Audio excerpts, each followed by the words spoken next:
We have what West Ham players to pick.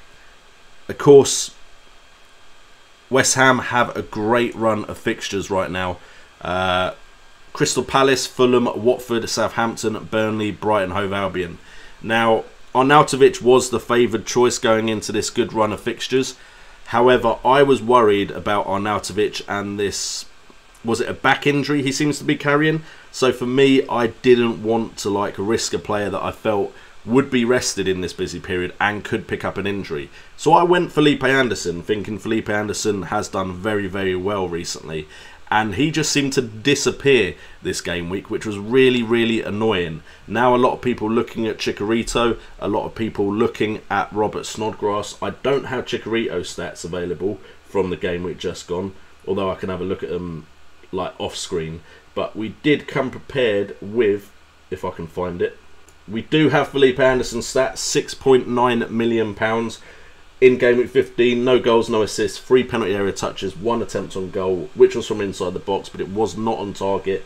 He created 3 chances as well, but none of them big chances. And we compare that to Robert Snodgrass at 5.3 million, significantly cheaper again.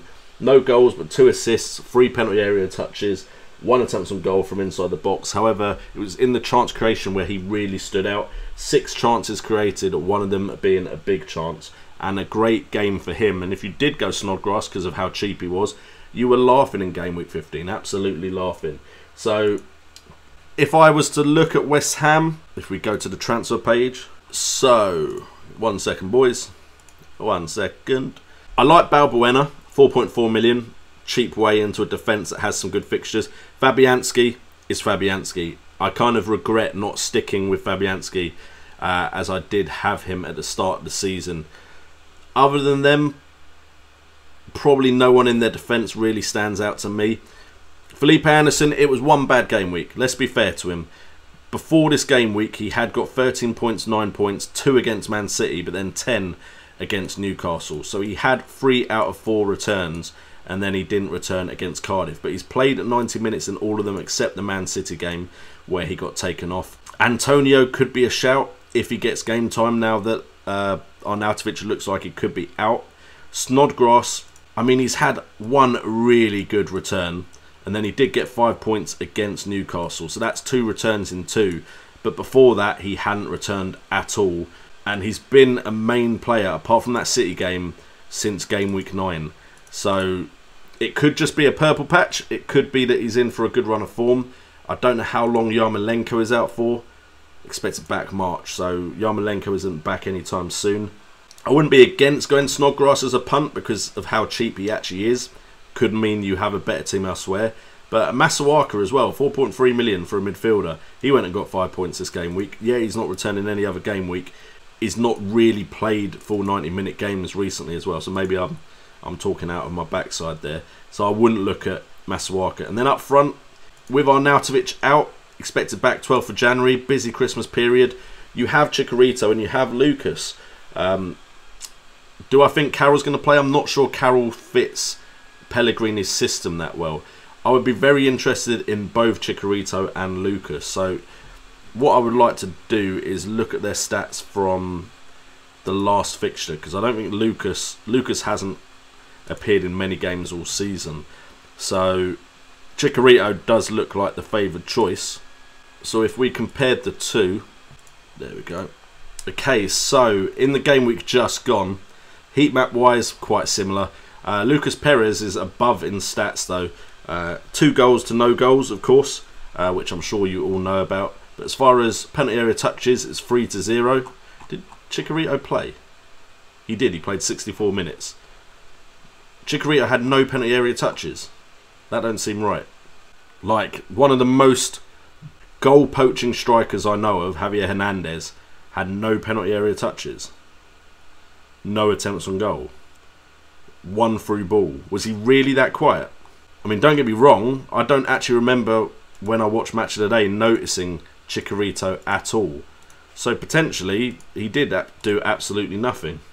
So I mean, on that theory, if Lukasz starts, he definitely had better underlying stats compared to Javier Hernandez. But Javier Hernandez definitely would logically be the favoured choice. Let's have a look at that. Anderson played a bit deeper in the last game. I'll be honest, I've only watched because whilst I follow West Ham, I am sorry, Mrs. J. My interest was in, I think that game was on Tuesday. My interest was in Sane. I wanted to see what Sane did, so I watched the Man City game. I did. So I don't know from actually watching the game live. The stats, in my eyes, suggest that he was quite deep because penalty area touches he only got 3, which I feel like for Anderson is quite low.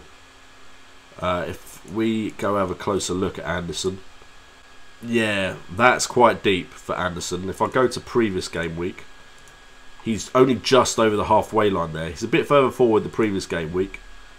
If we go to game week range and go to 13, let's figure out when he had a good haul.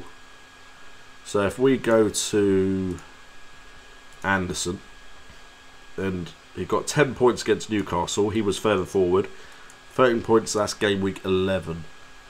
To be honest, there's not a huge difference in heat maps. He generally, I think this may be a point of the 4-4-2 because that's what West Ham have played recently. It could just be a fact that he starts from deeper, and it's whether he gets 3 penalty area touches. In a game week where he got a goal, he only had 3 penalty area touches. He had 3 penalty area touches last game week. To be honest, his numbers look very similar. There isn't a huge difference in his numbers, his underlying numbers, despite the fact that... So I think it could just be because he didn't get any attacking returns, people suddenly noticed he was deeper.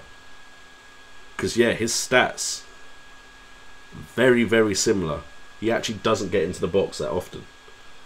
So, I mean, that's opened my eyes up to the fact that I thought he was a very attacking winger.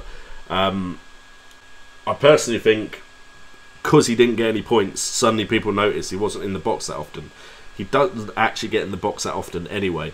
So that is something I could definitely tweet out as well. That is a great point you brought up, Brett, that I've looked into. So I still think Anderson is an option. I just think everyone was hoping, especially with the fixtures, that he'd completely bang and get loads of goals, but it didn't happen.